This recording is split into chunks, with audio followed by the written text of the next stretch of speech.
मुरली में जो बाबा बताते हैं ना, हमेशा ये सोचना चाहिए कि शिव बाबा जो बता रहे हैं मेरे लिए बता रहे हैं, ठीक है। मुरली का कोई भी पॉइंट आता है ना, तो ये नहीं सोचना कि ये उस बच्चे के लिए है, मेरे लिए नहीं है। हर किसी के लिए मुरली है, ठीक है, सबका है बाबा। और बाबा इतना वंडरफुल है कि कुछ ना कुछ जरूर हर बच्चे के लिए हर मुरली में रोज मिलता है, ठीक है।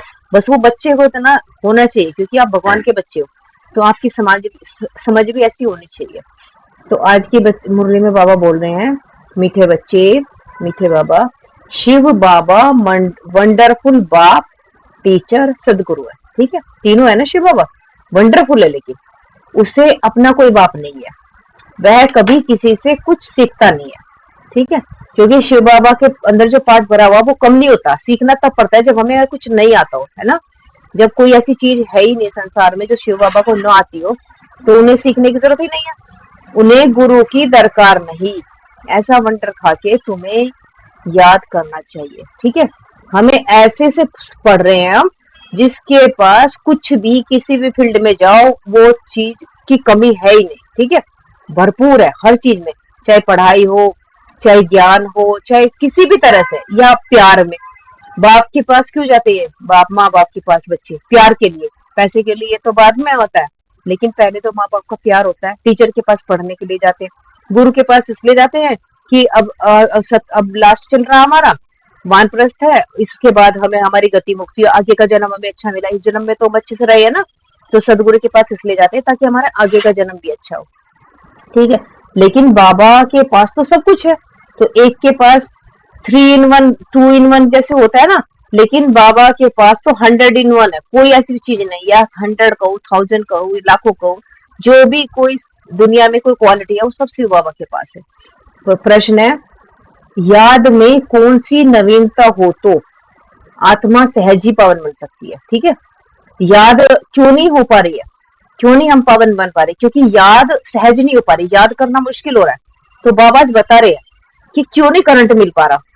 क्वेश्चन था ना ये, करंट का कल ही था ना, तो आज बाबा ने आंसर दिया है। याद में जब बैठते हो तो बाप की करंट खींचते रहो, लेकिन कैसे खींचो। अब बाबा बोल रहे हैं बाप तुम्हें देखे और तुम बाप को देखो, ठीक है। ऐसी याद ही आत्मा को पवन बना सकती, कुछ भी याद ना आए उस टाइम पे, अपने आप को भी आत्मा, एक आत्मा दूसरे आत्मा को देख रही है, एक ऐसे देखते रहो, बिंदी बिंदी को देख रही है लगातार, जब बिंदी बिंदी में टिक जाएगी तो फिर करंट अपने आप आनी शुरू हो जाएगी, ठीक है। करंट क्यों नहीं खिंचती, क्योंकि देखते बाबा को, पूरे शरीर को देखते हैं ब्रह्मा बाबा के, ठीक है, आत्मा को नहीं देखते। तो फिर जैसे शरीर को देखते तो और शरीरधारी में बुद्धि चली जाती है, एकदम चली जाएगी। तो बाबा को देखना और अपने आप को बार बार खुद को फील करो, बाबा को फील करो, तो इससे करंट फील होगी, ठीक है। तो ऐसी याद ही आत्मा को पवन बना सकती है, यह बहुत सहज याद है। लेकिन बच्चे घड़ी घड़ी भूल जाते हैं कि हम आत्मा है, शरीर नहीं, ठीक है। क्योंकि ब्रह्मा, हम देख रहे हैं ब्रह्मा बाबा का शरीर, लेकिन शरीर देख रहे हैं, आत्मा को नहीं देख रहे, आत्मा को नहीं देख रहे, तो इसलिए करंट नहीं है। आत्मा देखोगे तब करंट लगेगा। देही अभिमानी बच्चे ही याद में ठहर सकते हैं, ठीक है। याद किसको रह सकती है, जो अपने को सोल समझते हैं, देह अभिमानी। ओम शांति। मीठे मीठे बच्चों को यह तो निश्चय है कि यह हमारा बेहद का बाप है, उनका कोई बाप नहीं है। दुनिया में ऐसा कोई मनुष्य नहीं होगा जिसका बाप ना हो। भाई बच्चा तो तभी तो होगा जब बाप होगा, बाप ही नहीं होगा तो बच्चा कैसे होगा, जिसका बाप ना हो। एक एक बात बड़ी अच्छी समझने की है, और नॉलेज भी वह सुनाते हैं जो कब पढ़ते नहीं है। कौन सुना रहा हमें नॉलेज, शिव बाबा, जो कभी पढ़ाई नहीं करते, लेकिन उनके अंदर सब कुछ है। नहीं तो मनुष्य मात्र कुछ ना कुछ पढ़ते जरूर है। श्री कृष्ण भी पढ़ाया, बाप कहते हैं मैं क्या पढ़ूं, जैसे बाबा अपनी बता रही, मैं क्या पढ़ूं, मैं तो पढ़ाने आया हूँ, मैं पढ़ा हुआ नहीं हूँ, मैंने कोई से शिक्षा नहीं ली, कोई गुरु नहीं किया। ड्रामा प्लान अनुसार बाप की जरूर ऊंचते ऊंच महिमा होगी, क्योंकि अगर उनको पढ़ने की किसी चीज की दरकार ही नहीं है, यानी कि वो जैसे सुपर कंप्यूटर बोलते हैं ना, उससे भी बड़े कंप्यूटर है, यानी कि बाबा के पास सब कुछ है, आप पूछने की देर है, हर चीज है। गाया भी जाता है, ऊंचे ते ऊंचा भगवान, उनसे ऊंचा फिर क्या होगा, न बाप है, न टीचर है, न गुरु है। यह बेहद के बाप का न कोई बाप है, न टीचर है, न गुरु है, वह स्वयं ही आकर बाप टीचर गुरु है। यह तो अच्छी तरह समझ सकते हो ना, ऐसा कोई भी व्यक्ति हो नहीं सकता। यही वंडर खाकर ऐसे बाप टीचर सदगुरु को याद करना चाहिए। ठीक है, वंडर खाना चाहिए, आश्चर्य होना चाहिए कि देखो एक के पास सब कुछ है, हम 10 जगह धक्के खा रहे हैं। मनुष्य कहते भी हैं ओ गॉड फादर, यह नॉलेजफुल टीचर भी है और सुप्रीम गुरु भी है। यह एक ही है, ऐसा कोई दूसरा मनुष्य मात्र नहीं होगा। उनको पढ़ाना भी मनुष्य तन में है, लेकिन मनुष्य को पढ़ाना है ना, अभी हम पृथ्वी में हैं, मनुष्य तन में है, तो मनुष्य तन ही मनुष्य तन को पढ़ा सकता है। कोई एनिमल पढ़ाने लगे तो समझ में आएगा हमें? तो ऐसे बाबा भी मनुष्य तन के साथ ही पढ़ाते हैं। पढ़ाने के लिए तो मुख तो जरूर चाहिए ना, यह भी बच्चों को घड़ी घड़ी स्मृति रहे तो भी बेड़ा पार हो जाए। अगर बाबा को देखते हो बार बार यही देखो कि शिव बाबा पढ़ा रहे हैं इनके मुख द्वारा, तो भी बेड़ा पार हो जाए। बाप को याद करने से ही विकर्म विनाश होंगे, और कोई तरीका नहीं है। सुप्रीम टीचर समझने से सारा ज्ञान बुद्धि में आ जाएगा। अब सुप्रीम टीचर सोचोगे तो ज्ञान तो आ जाएगा, लेकिन विकर्म तो खत्म नहीं होंगे ना ज्ञान से। ज्ञान से तो बाबा को याद करने में इजी हो जाएगा। ठीक है, अब जैसे आप यहाँ हो, लेकिन मैं आपको किसी टीचर के बारे में पूछूं तो एकदम आपको जैसे उस टीचर का नाम लूंगी सब कुछ याद आ जाएगा उसके बारे में, है ना? तो इसलिए बाबा भी तो आके पढ़ाते हैं ना। अगर पता ही नहीं होगा कौन पढ़ा रहा है कैसे, तो कैसे समझ में आएगा? ठीक है, वह सतगुरु भी है, वह सतगुरु भी है।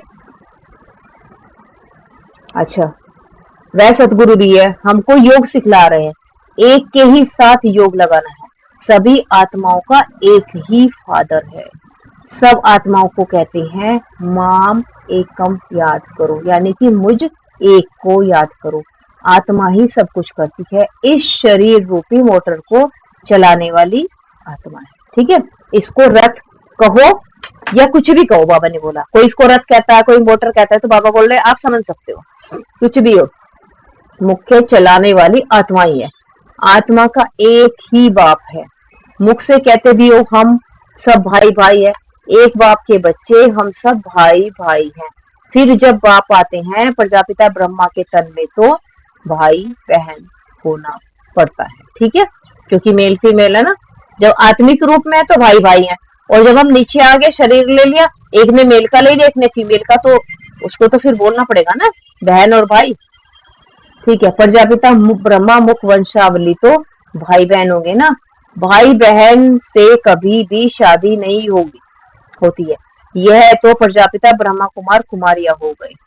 तो भाई बहन समझने से जैसे बाप के लवली चिल्ड्रन ईश्वर संप्रदाय के हो गए।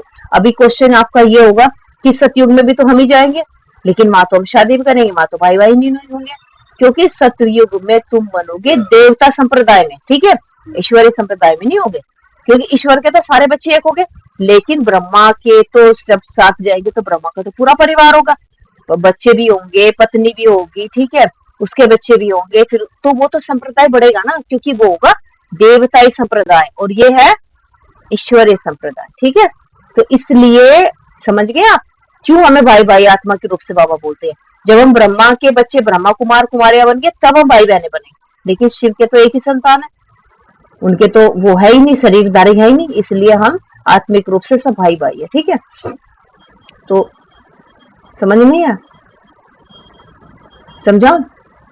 जैसे अभी हम किसके बने हैं, सारा संसार एक जैसा है, लेकिन हम कुछ बच्चे ईश्वर के बने, खुद ब्रह्मा बाबा भी ईश्वर के बने हैं। ठीक है, ब्रह्मा भी ईश्वर के बने हैं, सरस्वती माँ भी ईश्वर की बनी है, तो इसलिए हम अब भाई बहन हो गए। ठीक है, लेकिन जब हम यहां से पढ़ने के बाद सतयुग में आएंगे तो फिर हमारा एक राज्य चलेगा, राज्य में सब चाहिए होते हैं। अभी अभी बाबा ये थोड़ी कहता है कि तुम दास हो, तुम दासी हो, तुम ये हो। बाबा तो ने तो हमारे सारे संप्रदाय खत्म करा दिए, हमारे काम भी खत्म करा दिए। बस ये बोला कोई कुछ भी काम कर रहा है, किसी भी जाति में हो, किसी में भी हो, तुम सब मेरे बच्चे हो, ईश्वरीय संप्रदाय के। ईश्वरीय के संप्रदाय हम सिर्फ संगम पे बनते हैं, फिर हम कौन से संप्रदाय में जाएंगे? देवताई संप्रदाय में। ठीक है, ईश्वर के नहीं बनेंगे, ईश्वर के तो लास्ट में बनते हैं। तो उनके बच्चे बहन भाई जब तब बनते हैं हम, शिव के बच्चे तो बहन भाई हो गए ना, लेकिन जब हम ब्रह्मा के बनेंगे, ब्रह्मा के द्वारा ज्ञान सुन रहे हैं, ब्रह्मा भी तो सुन रहे हैं ना, तो इसलिए हम सब एक जैसे हो गए भाई बहन। अब समझ में आई है डीप? ठीक है, अच्छा, तुम कहेंगे हम डायरेक्ट ईश्वरीय संप्रदाय, ईश्वर बाबा हमको सब कुछ सिखला रहे हैं, वह कोई से सीखा हुआ नहीं है, वह तो है ही सदैव संपूर्ण।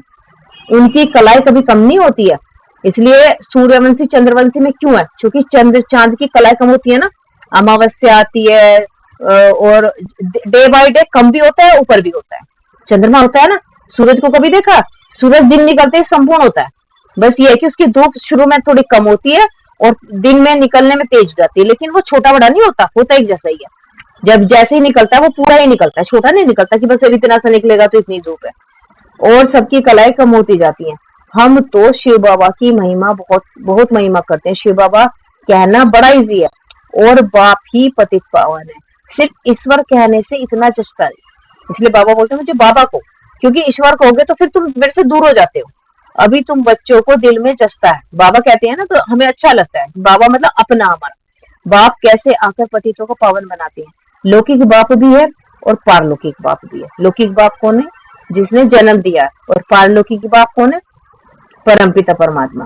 पारलौकिक बाप को सभी याद करते हैं, क्योंकि पतित हैं तब याद करते हैं।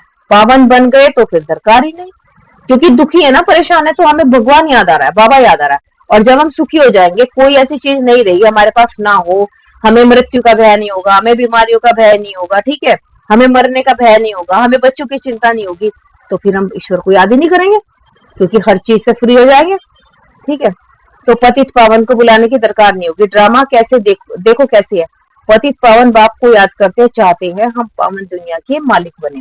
शास्त्रों में दिखाया है देवताओं और असुरों की लड़ाई लगी, परंतु ऐसा तो है नहीं। ठीक है, बार बार दिखाते थे ना भक्ति में भी। तो ये क्या क्यों दिखाया है? क्योंकि हमारे अंदर दोनों गुण हैं, असुरों के गुण भी है और देवताओं के गुण भी है। तो जब कोई परिस्थिति आती है तो हमारे जो अंदर आसुरी गुण है वो जागृत हो जाते हैं और हमें गुस्सा आ जाता है। और जैसे ही हमें गुस्सा आता है तो हमारे फिर देवताई गुण हमें बोलते हैं कि तुम किसकी संतान हो, तुम गुस्सा कर सकते हो।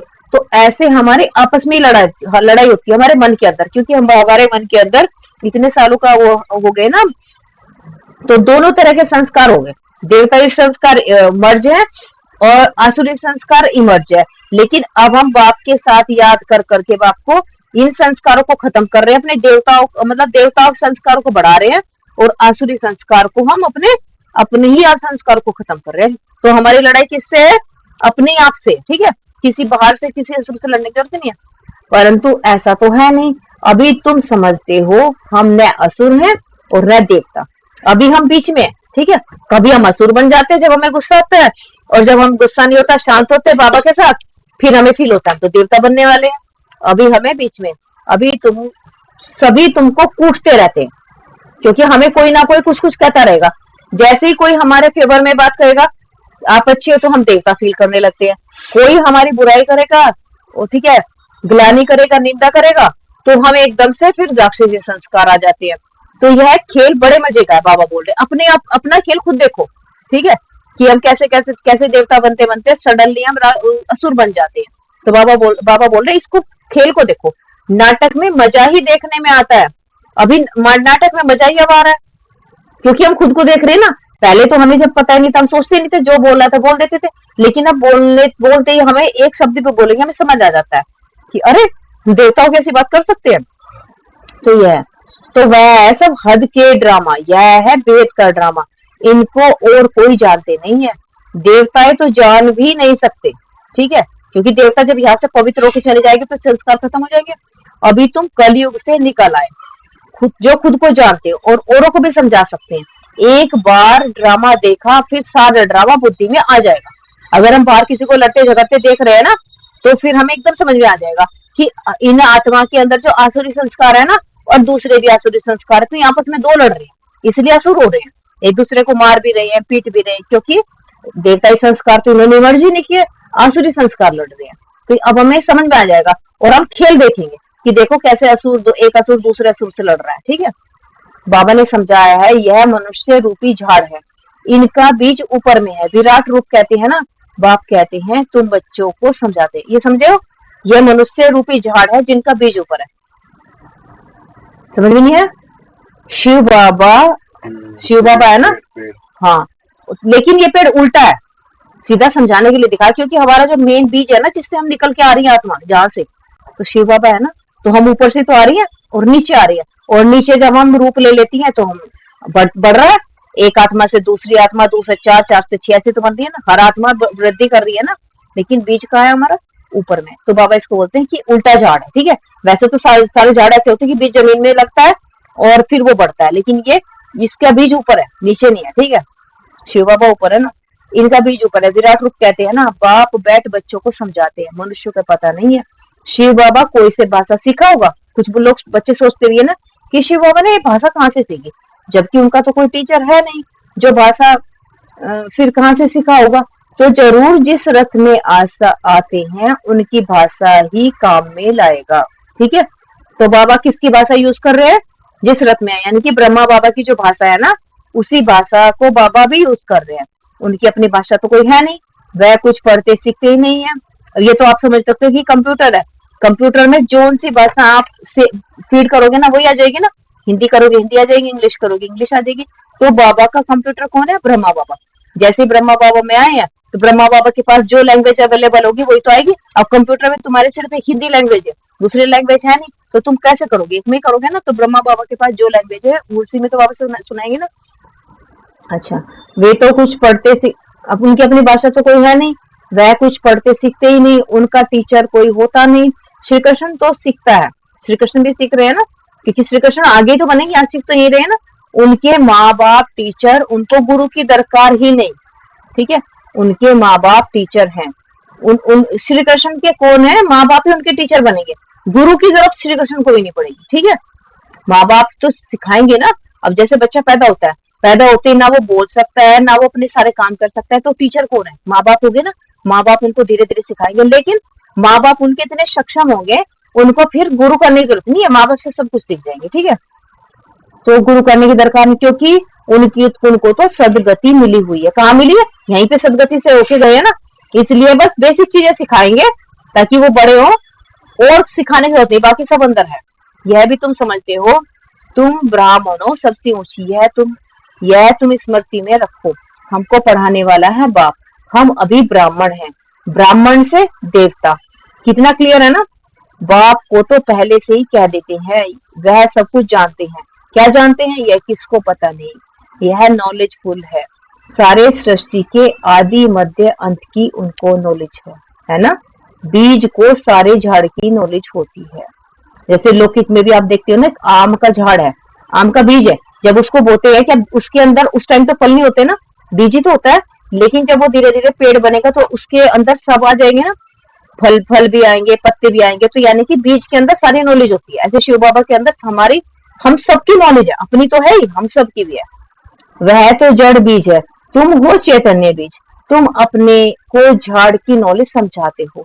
बाप कहते हैं, मैं इस वैरायटी मनुष्य सृष्टि का बीज हूँ। तो यह सब मनुष्य है, तो है सब मनुष्य, परंतु वैरायटी, ठीक है। ये समझ में आया, सारे मनुष्य हैं लेकिन एक जैसे नहीं है, सब अलग है।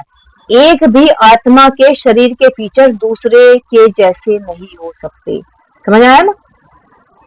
दो एक्टर जैसे एक जैसे नहीं हो सकते, यह है बेहद का ड्रामा। हम मनुष्यों को एक्टर्स नहीं कहते हैं, आत्मा को कहते हैं। वो लोग मनुष्य को समझते हैं, वो लोग सोचते हैं कि मनुष्य एक्ट कर रहा है, लेकिन एक्ट तो सच में आत्मा ही कर रही है ना, मनुष्य तो एक्ट कर ही नहीं सकता। ये तुम्हारी बुद्धि में है। हम आत्माएं एक्टर्स हैं जो इस शरीर द्वारा डांस करते हैं। जैसे मनुष्य बंदर का डांस कराते हैं, यह भी आत्मा है जो शरीर को डांस कराती है, पार्ट बजवाती है। तो यह बहुत समझने की बातें हैं। बेहद का बाप आते हैं तो जरूर हैं, ऐसे नहीं कि नहीं आते हैं। शिव जयंती भी होती है, बाप आते ही तब है जब नई दुनिया चेंज होनी है, ठीक है। ये मनुष्य सृष्टि का जो बाबा ने बताया ना, इसलिए बताया है क्योंकि हम हमेशा हमारी किस बात पे मनुष्य को आश्चर्य होता है कि मेरे जैसा क्यों नहीं है, मैं ऐसा पढ़ रहा हूँ, हम एक माँ बाप की संतान है, तो ये मेरे जैसा होना चाहिए, ये पढ़ने में मेरे जैसा होना चाहिए, शक्ल में मेरे जैसा होना चाहिए, गुण में मेरे जैसा होना चाहिए। तो बाबा बोलते वैरायटी है, क्योंकि तुम यहाँ को देख रहे हो, शरीर को देख रहे हो, तो शरीर जरूर यहीं से मिला है एक माँ बाप से, आत्मा एक माँ बाप से नहीं मिल सकती। तो ऊपर से आए ना, तो हमारी आत्मा कब कहाँ थी, क्या थी, वो हमें नहीं पता।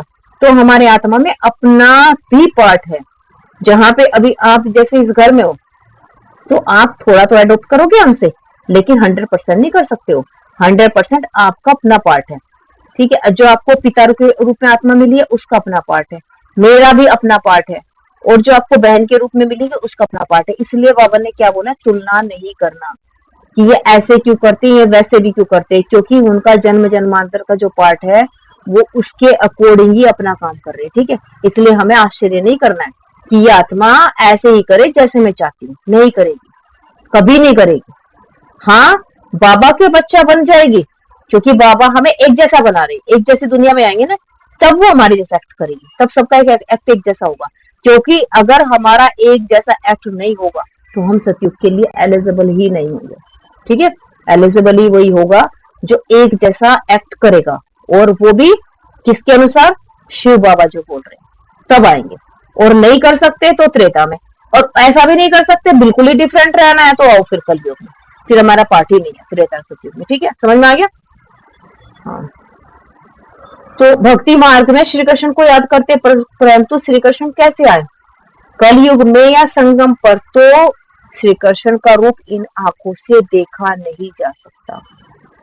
क्यों नहीं देखा जा सकता, कलयुग या संगम पर, क्योंकि ये पृथ्वी, ठीक है, यहाँ के लोग, यहाँ की प्रकृति उस लायक नहीं है जो श्री कृष्ण यहाँ आ सके।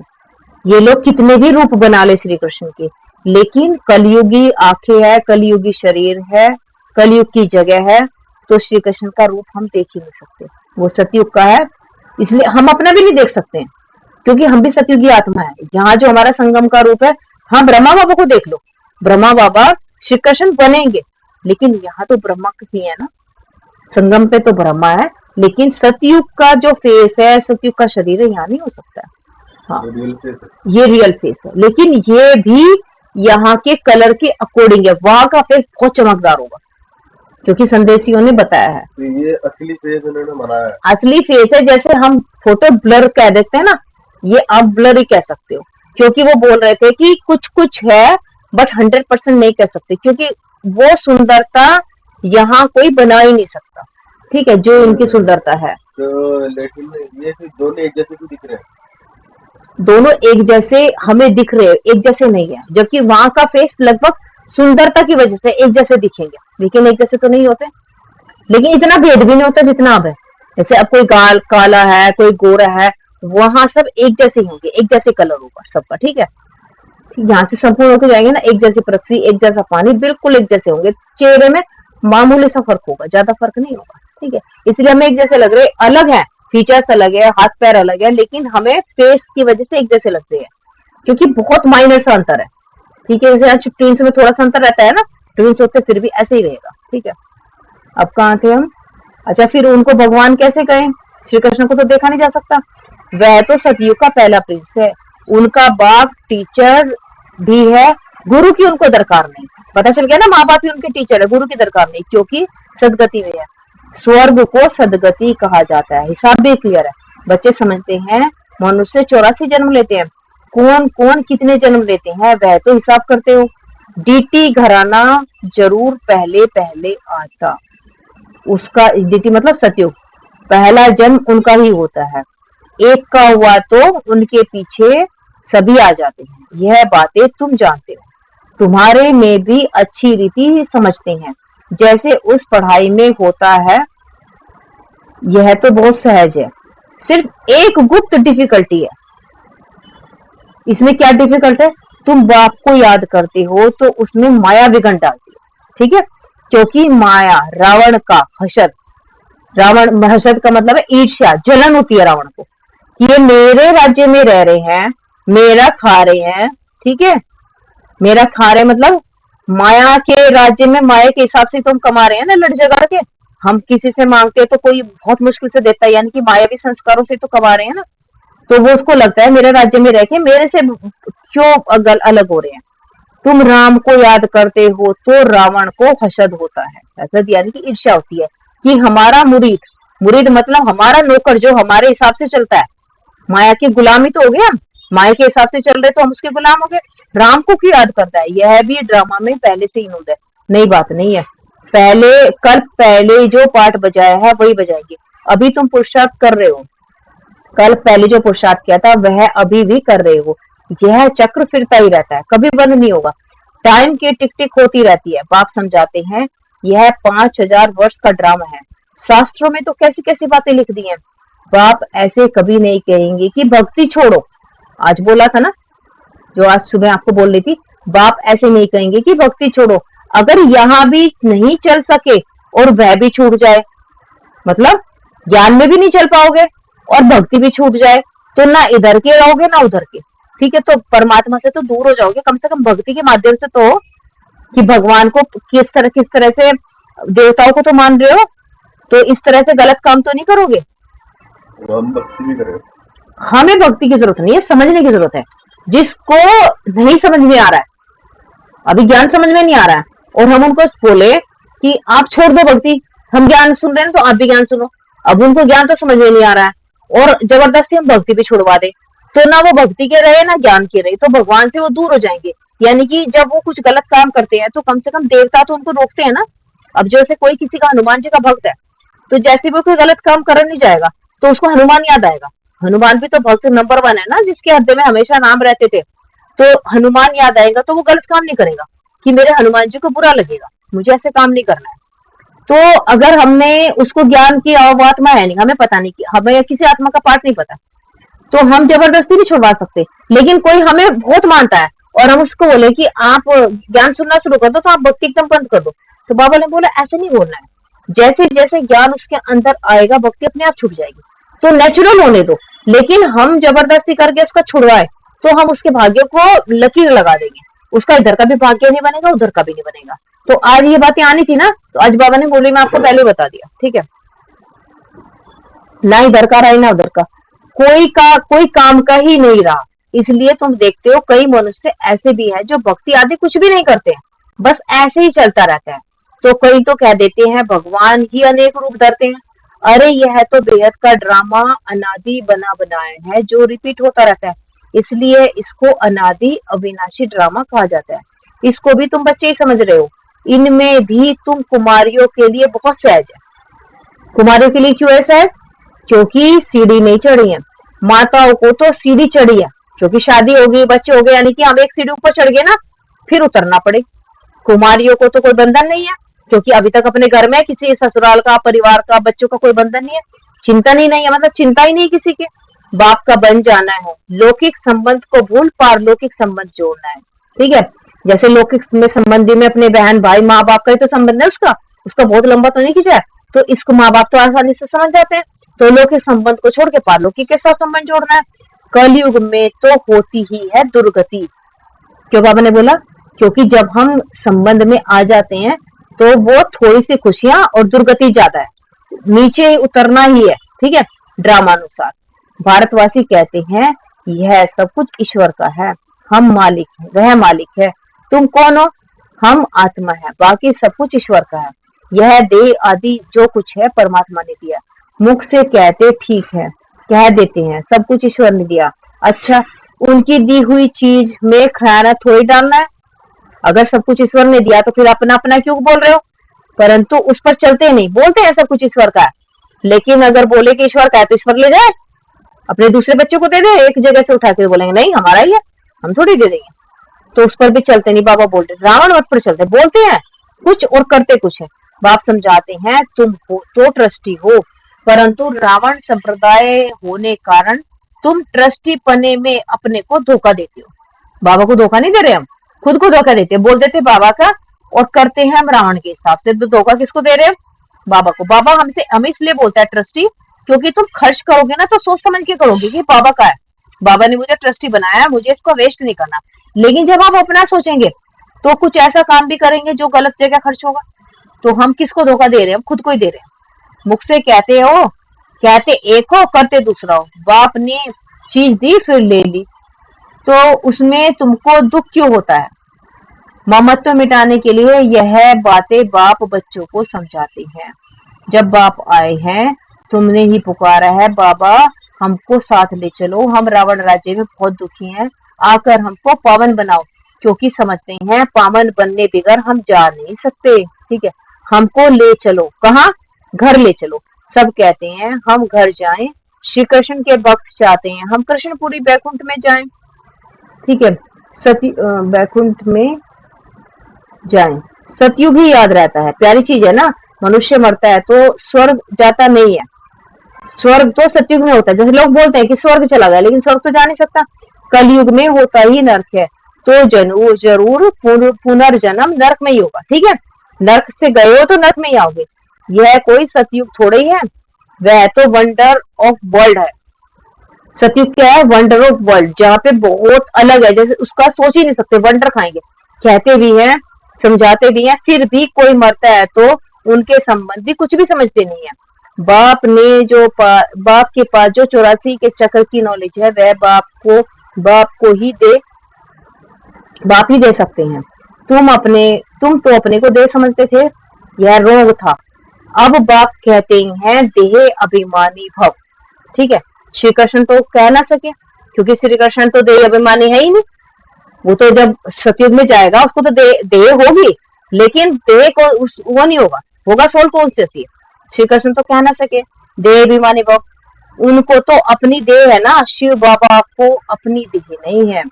यह तो उनका रथ है जिसमें यह विराजमान है, उनका यह रथ है, तो इनका भी रथ है। श्री कृष्ण का अपना रथ होगा जब सतयुग में आएंगे। इनकी अपनी आत्मा भी है, बाप का भी लोन लिया हुआ है। बाप कहते हैं मैं इनका आधार लेता हूँ, अपना है नहीं ना, इसलिए बाबा लेते हैं ना। तो पढ़ाई कैसे? बाप रोज बैठ बच्चों को कशिश करते हैं। कशिश मतलब खींच होती है बाबा की, जो हम देखते हैं। अपने को आत्मा समझ बाप को देखो, यह शरीर भी भूल जाए। हम तुमको देखें, तुम हमको देखो।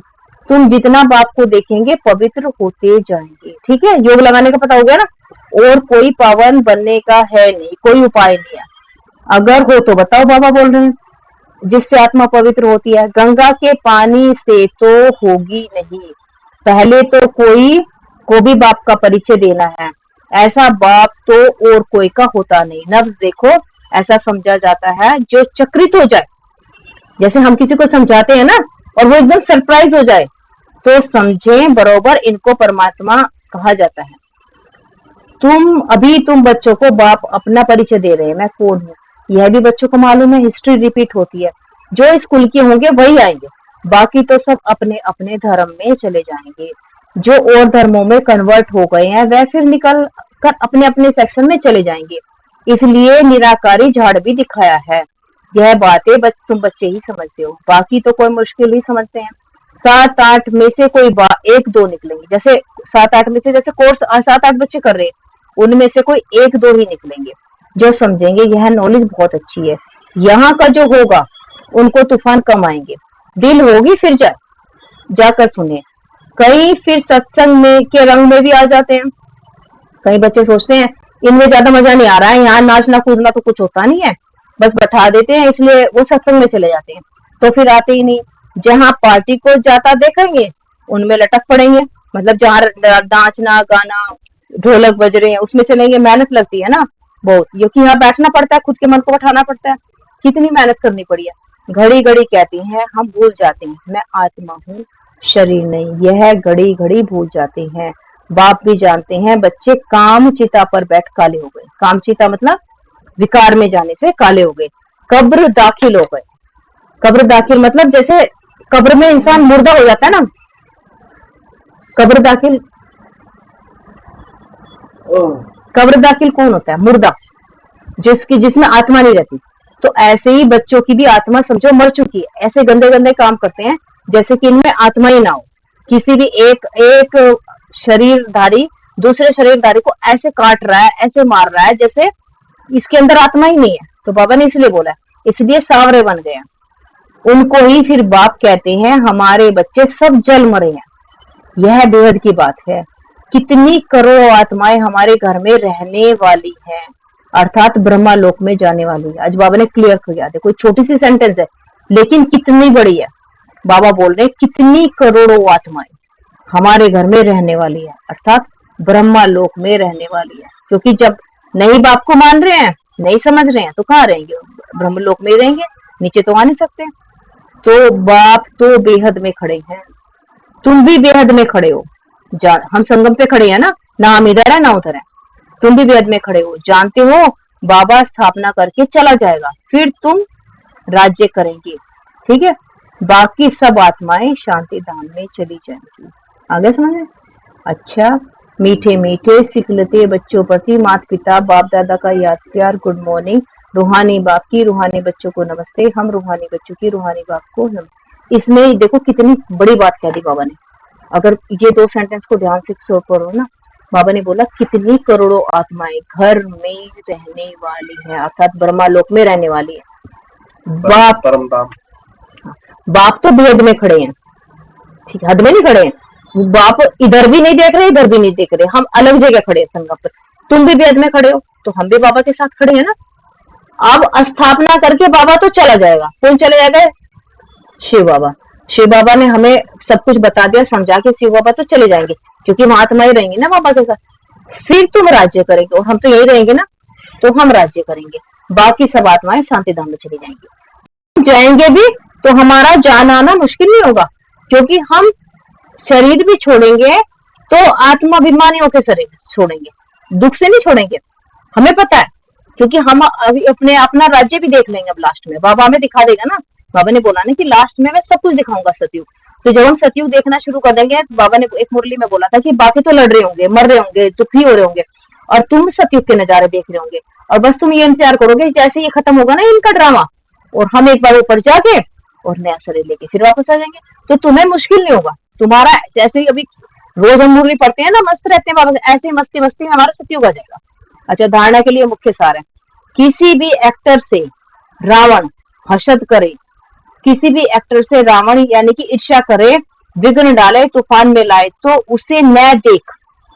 अगर कोई भी आत्मा हमें बार बार परेशान कर रही है और हमें ईर्ष्या सिखा रही है, विघ्न डाल रही है हमारे काम में, तूफान ला रही है, तो उसे देखना नहीं है, उसके बारे में हमें अपना संकल्प नहीं चलाना, अपने पुरुषार्थ में तत्पर रहना है। जो हम कर रहे हैं ना अपना कार्य, उसे पुरुषार्थ में करते रहो, क्योंकि हर एक एक्टर का पार्ट इस ड्रामा में अपना अपना है, उसका पार्ट ही ऐसा है, वो अपना पार्ट बजा रही है। तो जब वो अपना पार्ट नहीं छोड़ रही, तो हमें बाबा मिला, हम क्यों अपना पार्ट छोड़े उसके चक्कर में, ठीक है। यह अनादि ड्रामा बना हुआ है। नंबर 2 है, रावण मत पर ईश्वर की अमानत में खयानत नहीं डालनी है, ठीक है। ईश्वर की सबसे ममत्व निकाल, पूरा ट्रस्टी होकर रहना है। रावण जैसे हमें गलत काम करने के लिए बोलता है, तो हम कुछ जैसे ईश्वर के बच्चे हैं ना सब, तो हम कई बार गलत काम भी कर देते हैं दूसरे के साथ, क्योंकि हमें रावण मत भी तो है ना हमारे अंदर, तो इसलिए हमें बाबा का समझ के कि ये भी बाबा का बच्चा है, कोई कैसी भी आत्मा हो, लेकिन ये सोचना है कि बाबा का बच्चा है, ठीक है। ठीक है, इसका अपनी मत है, हमारी अपनी है, हम तो बाबा की मत पे चल रहे हैं, ये भी रावण की मत पे चलना है, लेकिन उसको कुछ उल्टा सीधा नहीं बोलना है, रहम करना है, ठीक है। और ममत्व भी निकाल दे, यानी कि उससे अटैच भी नहीं होना है। वरदान है, सदा एक रस मूड द्वारा सर्व आत्माओं को सुख शांति प्रेम की अंजलि देने वाले महादानी। अंजलि क्या होती है? जैसे पानी है ना, अंजलि जैसे पानी को ऐसे भरते हैं ना, उसको अंजलि बोलते हैं। जैसे बहुत सारा पानी है और आपने इतना सा पानी उठा लिया, उसको अंजलि। तो मतलब आप थोड़ी सी भी शांति दे दोगे ना, थोड़ी सी भी, तो उनको बहुत अच्छा लगेगा। और वो कैसे मिलेगी? जब हमारा मूड एक जैसे ही रहेगा, कभी हम नीचे ना जाए, एक रस रहे। आप बच्चों का मूड सदा खुशी की एक रस रहे, कभी मूड ऑफ, कभी मूड बहुत खुश, ऐसा ना हो। सदा महादानी बनने वाले की मूड कभी बदलती नहीं। महादानी मतलब हमारा संस्कार होना चाहिए, हम सबको आत्माओं को प्रेम दे, हम सबको खुशी दे, ठीक है। वो खुश हो नहीं, उसका अपना पार्ट है, लेकिन हमें सबको खुशियां ही देना है, ऐसे महादानी बनना है। तो महादानी बनने वालों की मूड कभी नहीं बदलती है। देवता बनने वाले माना देने वाले, देवता मतलब देना, उनको कुछ भी, आपको कोई कुछ भी दे, लेकिन आप महादानी बच्चे सबको, हमें क्या देना है? चाहे हमें दूसरा कोई नफरत दे, गुस्सा दे, हमें क्या देना है? सुख की अंजलि, शांति की अंजलि और प्रेम की अंजलि। तन की सेवा के साथ साथ मन की सेवा में बिजी रहो तो डबल पुण्य जमा हो जाएगा। जैसे तन से तो सेवा कर रहे हैं हम, लेकिन तन के साथ हमारा मन भी सेवा करे, ठीक है, तो फिर हमें डबल फायदा होगा उसका। जब हम दोनों, अभी आप तन से तो किसी को बुरा नहीं बोल रहे हो, लेकिन मन से आप बोले ये तो नहीं हो सकता, ये तो नहीं चलेगा, ये तो बिल्कुल नहीं चलेगा, यानी कि हम देवता हैं, हम उसके जन्म जन्मांतर का भाग्य उसका बन भी सकता है, तो उसके भाग्यों को खत्म कर रहे हैं। तो हमें किसी को भी नहीं बोलना है कि ये तो बिल्कुल नहीं चलेगा, ये तो बिल्कुल नहीं होगा, क्योंकि हमारे पास अभी नहीं हमें पता, कल की परसों की संडे के मुरली में था ना कि आपके संकल्पों में बहुत पावर है। अगर आप किसी आत्मा के लिए गलत संकल्प कर रहे, जबकि वो अभी परवश है, रावण के वश है, और आप संकल्प उसके रावण वाले ही कर रहे, तो यानी तो आपने तो उसकी आत्मा की को बिल्कुल लकीर लगा दी। वो सतयुग में आ सकती थी, बट आपने तो उसको कलयुग में धकेल दिया, आपने उसके लिए गलत संकल्प कर दिया। तो ये हमें नहीं करना है, ठीक है। बाबा इसलिए मुरली में रोज समझाता है। स्लोगन है, आपकी विशेषताएं प्रभु प्रसाद है। जैसे आप पढ़ाई में अच्छे हो ना, मैथ मिला अच्छा है, सब कुछ है, तो ये आपकी अपनी नहीं है, ये भगवान ने आपको दिया है प्रसाद के रूप में, क्योंकि आपकी इस विशेषता का बाबा को यूज करना है, ठीक है। तो इसलिए अपना मत समझो, इसमें घमंड मत करो कि मेरे अंदर बहुत कुछ है, ये आपको बाबा ने दिया है, ये उनका प्रसाद के रूप में है। तो इन्हें सिर्फ स्वयं प्रति यूज नहीं करो, बांटो और बढ़ाओ, ठीक है। इस अपनी जो हमें जो शक्ति मिली है, जो विशेषताएं मिली है, इसको दूसरों को भी देना है, और जब हम दूसरों को देंगे तो ये हमारा बढ़ेगा। सपोज करो आप मैथ में बहुत अच्छे हो, और अब अगर आप कोई परेशान है, दुखी, आप उसको पढ़ाओगे, समझाओगे, तो आप तो बांट भी रहे हो, और आपको मिलेगा भी उसके बदले कई गुना ज्यादा मिलेगा, ठीक है। तो बाबा हमें देंगे, ठीक है। अच्छा, ओम शांति।